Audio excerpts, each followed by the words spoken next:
Starting లో result రాలేకపోతే అది అర్థం ఏమంటే మనం ఈ బిజినెస్ ని మంచిగా నేర్చుకోవాలి అంతే. వేరే అప్లైన్ చెప్పేసి సార్ అప్లైన్ కి రిక్వెస్ట్ చేయాలి, సార్ ఈ బిజినెస్ ని నాకు నేర్పించండి, ఈ బిజినెస్ ఎలాగా నేర్పించండి, ఈ బిజినెస్ లో హోమ్ మీటింగ్ ఎలా చేయటం నేర్పించండి, ఇన్వైట్ ఎలా చేయటం నేర్పించండి.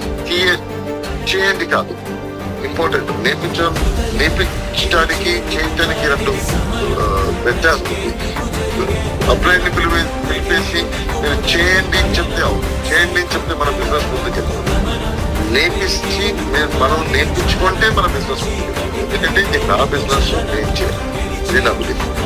సో నేను అప్లైన్ గారు నాకు చెప్పాను, ఫస్ట్ స్టెప్ ప్రొడక్ట్ యూజ్ చేయాలి. మన సిస్టమ్ ట్రైనింగ్ ఎవరెవరు అటెండ్ చేసుకున్నారో వాళ్ళకి తెలుసు. సిస్టమ్ ట్రైనింగ్ ఎవరు అటెండ్ చేయలేదో మీరు అటెండ్ చేయండి.